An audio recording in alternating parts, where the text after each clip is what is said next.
I've always loved Cartoon Network. When I was growing up, it was one of my favorite channels to watch. Even today it has some good shows like Adventure Time and Regular Show. One of the newest shows on the network, The Amazing World of Gumball, is a cute and mildly entertaining show. Not really my cup of tea. It's a little immature, but my little brother seems to like it quite a lot. One day, I was watching Adult Swim when I realized that I had been up so late that I haven't even kept track of the time.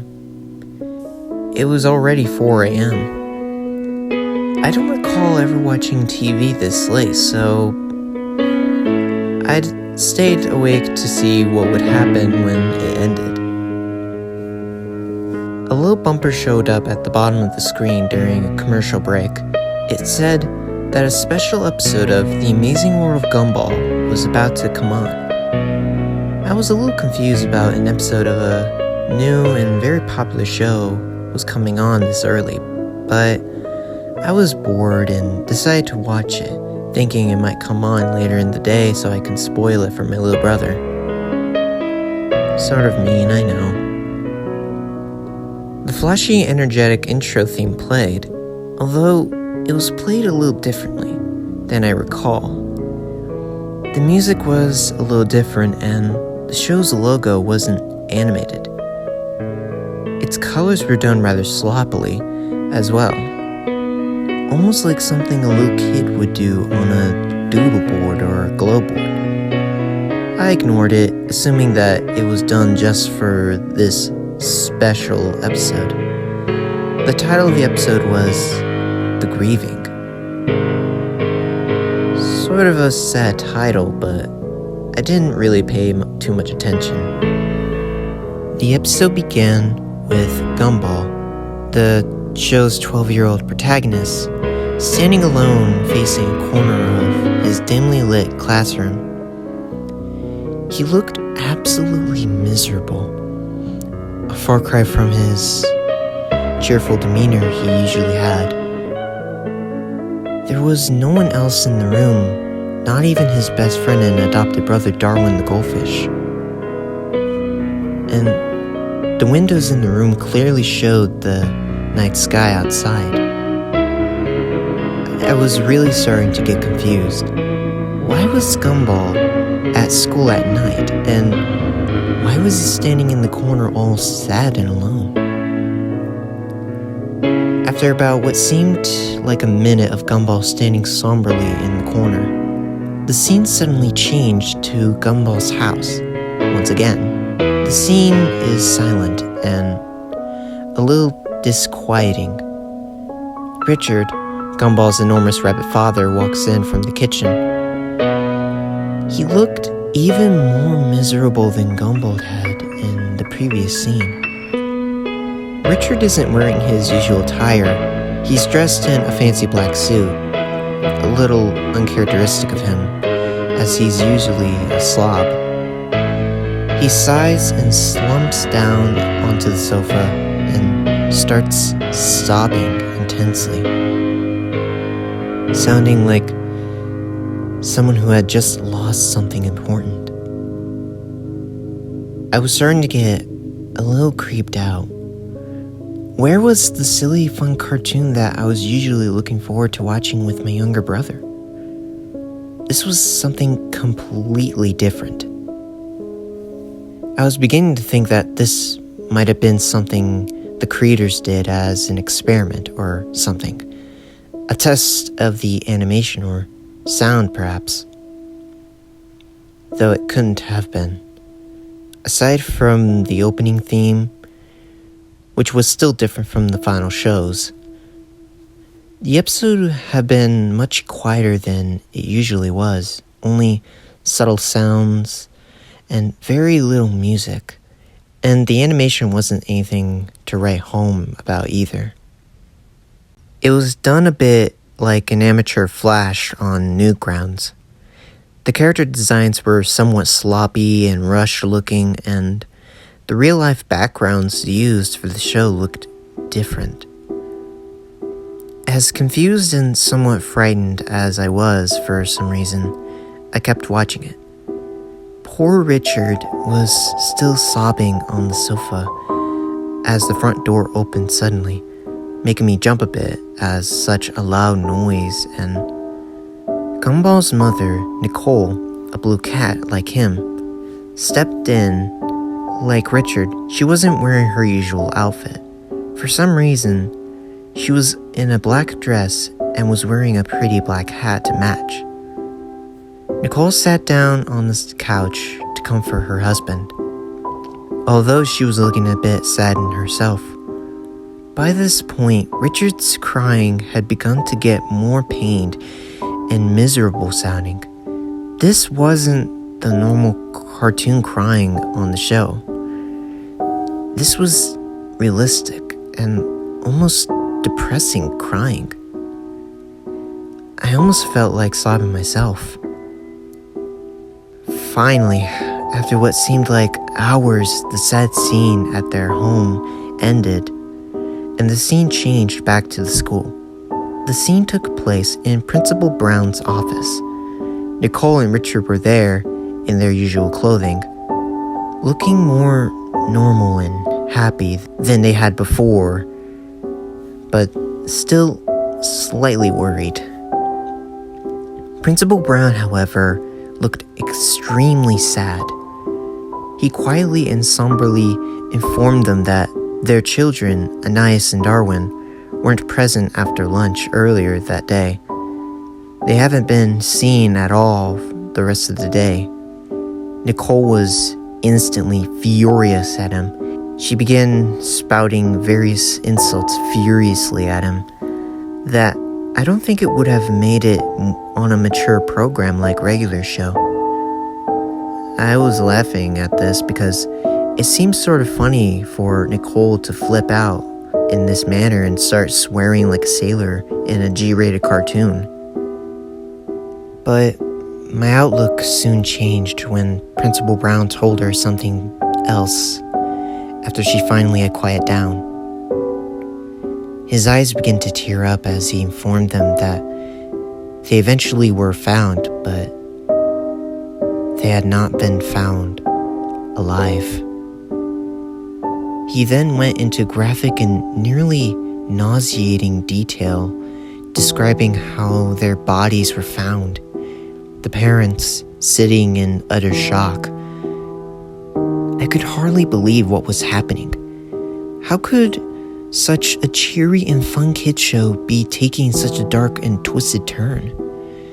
I was considering turning the TV off, but I was too scared to be left in the dark by now, nearly frozen by fear and disturbed intensely at the terrible things that he was saying.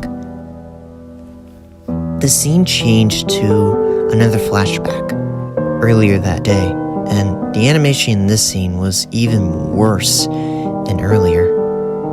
I don't remember it very clearly, but I think he began his recollection by saying that the school had called the police department when they first turned up missing, believing that the kids had simply ran off and decided to skip school. They said it was very uncharacteristic of both Darwin and Anais to be skipping school like delinquents. Darwin was a little bit naive and a bit ditzy, but he was a good kid and wouldn't have even dreamed of doing something like that. And Anais was even less likely to run away. She was a straight-A student, despite being only 4, which only troubled the police seeing as a defenseless 4-year-old girl was missing as well as an older boy. The school had been thoroughly checked, so the police started to search the heavily wooded area outside of the school.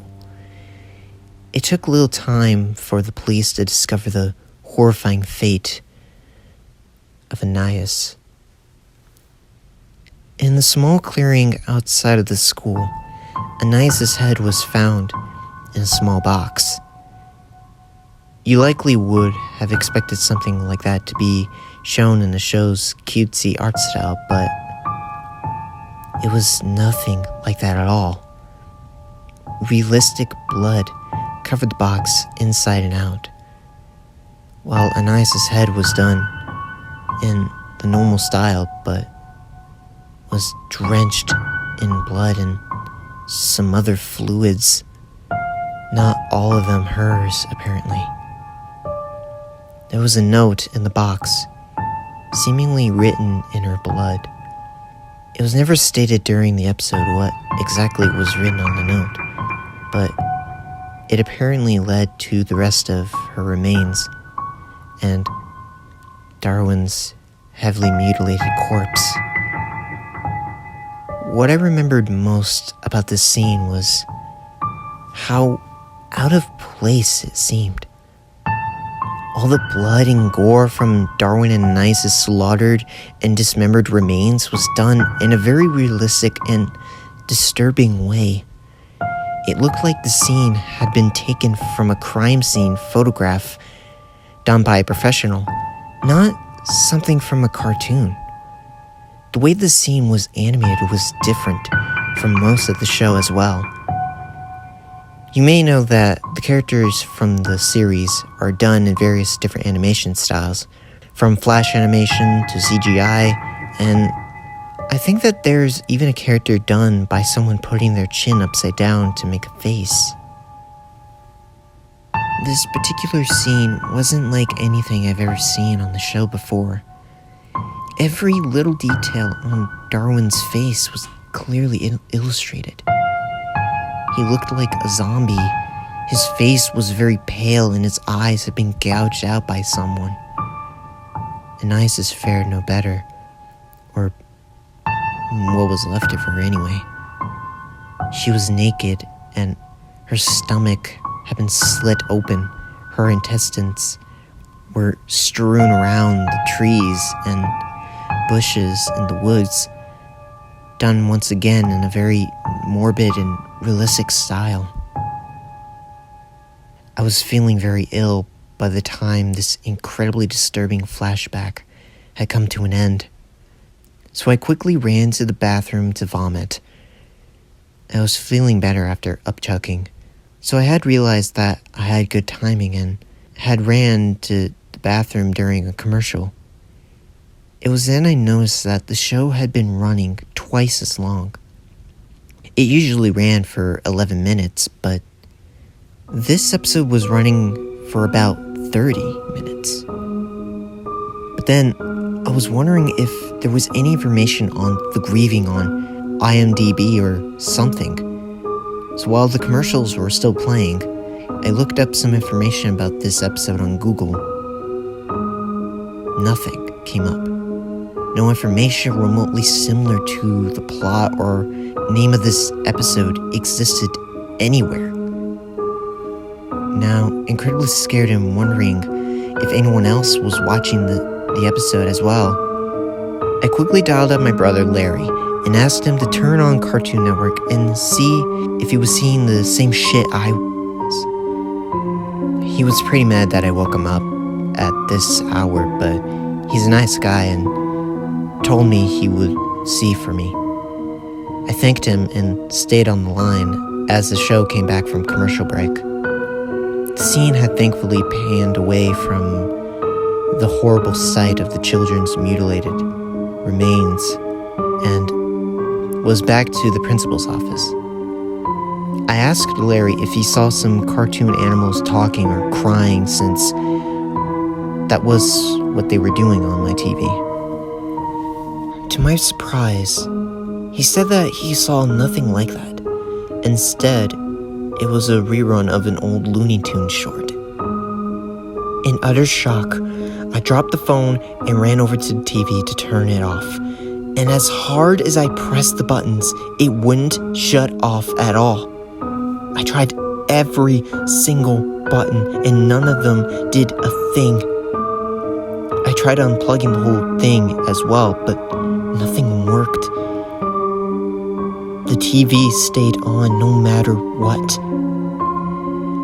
Larry had hung up, assuming that I was playing a joke or something, I guess, and I was alone once again. My door was locked from the outside somehow, and the door to my bathroom was now locked as well. It seemed that I had no choice but to call the police since my other family members were gone that night, which was the reason I could stay up so late to watch Adult Swim in the first place. When I hurriedly dialed the number, I accidentally dropped my cell phone in my cup of Pepsi. I was very scared and had no choice but to finish the episode. So I turned on all the lights in my room and got under the covers, hiding like my little brother does when I make him watch scary movies with me. I had apparently missed a little bit, but Gumball's parents were still talking to Principal Brown, so not that much. Nicole was asking him if Gumball was alright, apparently since she hadn't remembered him when Principal Brown told her what happened to Darwin and Anais. He looked slightly confused and shocked for a moment, and explained to her that he thought Gumball was out sick today, and he had spent the day at home by himself with a stomach bug. Nicole screamed and wailed, while Richard quietly told him in a very out-of-character voice that they thought Gumball had got on the bus this morning, but it didn't seem that way. The police were called once again to search the building and the small forest outside of Elmore Junior High. They found him in Miss Simeon's classroom, hanging by a noose, with a blood-covered knife behind him, and blood covering his clothes. The episode ended with a shot of Gumball's dead body hanging there in the corner, fading to black. The credits rolled silently, not like the usual way Cartoon Network annoyingly airs a promo that squishes half the screen. These credits rolled unusually slow, and they weren't that fun to watch either. It was actually a little bit creepy. It was just white text scrolling on a black background. I only recognized Ben Booklet's name as he was the creator of the show. The rest were people I have never heard of. The copyright notice at the end said, Cartoon Network Studios, 2001. Which was incredibly odd seeing that the show was new for 2011. After all that was over, the screen went to static for a split second, while some incredibly creepy and shocking video clips were shown. Between static intervals, I can still remember them all very clearly. The first was a picture of a person in a plague doctor outfit. Those always scared me for some reason, and the way the person in the suit was filmed was just as bad. A red light, something that freaks me out incredibly, was shown over the clip. The next was what seemed like a video being played very quickly over and over of a kitten's face being squished by a woman wearing high heels, which was strange because a so-called friend of mine sent me a picture yesterday of a cat being stepped on and killed, similar to the kitten in the video. The last one was the one that disturbed me the most. It made me want to both cry and vomit my guts out. It was my little brother, or at least a small child who looks very similar to him, being shot in the face by a person who looked like my father. You could clearly see the child's brains and blood splatter on the wall. I began to sob uncontrollably after that traumatizing clip. So much so that I passed out. When I woke up, my door was unlocked, and my television was turned off. I went to call the police on the home phone in my kitchen and reported that I have seen some disturbing things on TV and that my doors had been locked. When they arrived, they couldn't find anything of what I remembered from earlier this morning. My internet history was even cleared. They were angry at me and just assumed that I had a bad nightmare, when I was sure I hadn't. Thankfully, one of the officers felt bad for me and took me to a small diner so I could recollect my thoughts. At the diner, I remember that my family was out visiting my aunt and they were supposed to be back by noon or so. It was already 11, so the officer and I drove back only to find a whole squad of police cars and even some government agents at my house. They explained to me that my little brother was missing and that my mother and father were major suspects. I was freaking out, and I tried to tell him about the disturbing clips of the boy who looked like my brother being shot in the head, but they weren't listening. I stayed with my older brother Larry, who wouldn't believe me either, still insisting that all he saw was an old Looney Tunes cartoon and nothing weird or creepy. The cops eventually told me that they would contact Turner Broadcasting and tell them about the incident.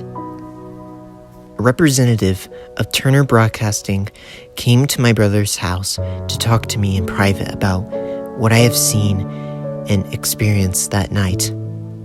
He was very kind, but it all seemed a little like some sort of front.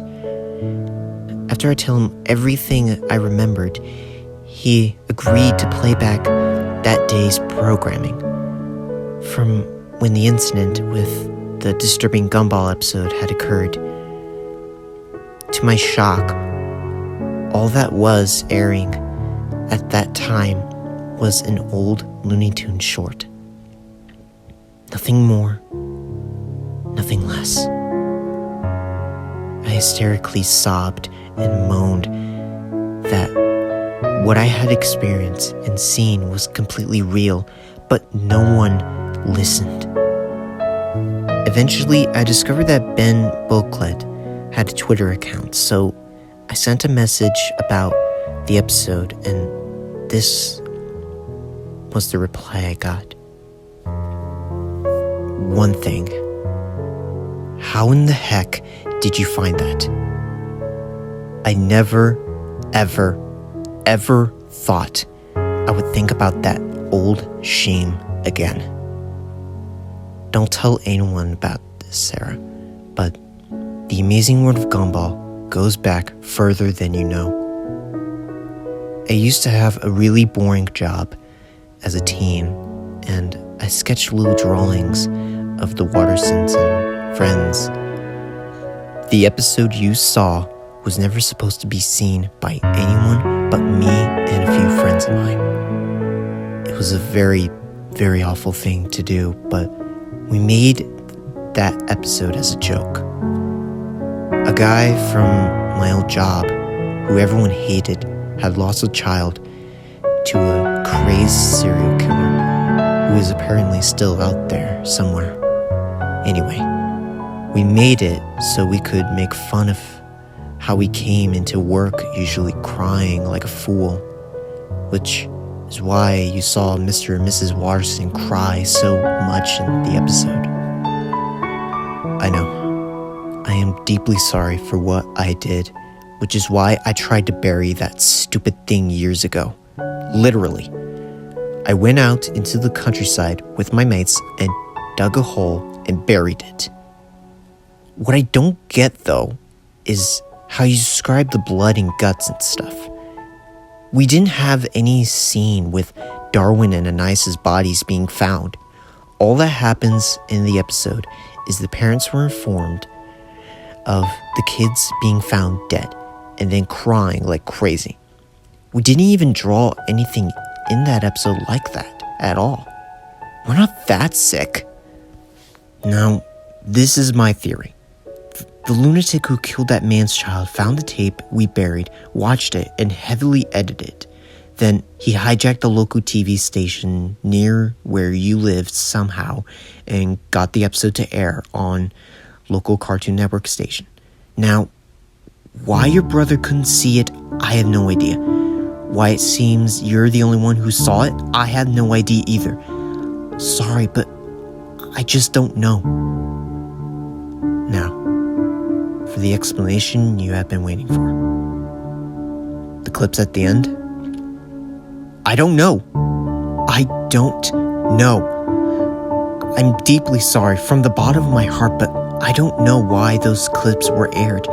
I just don't. I'm sorry. I really am, but me and my mates are just the ones who made those scenes of Richard and Nicole crying. That's it. I'm sorry, Sarah. I am so deeply sorry for that. Best wishes.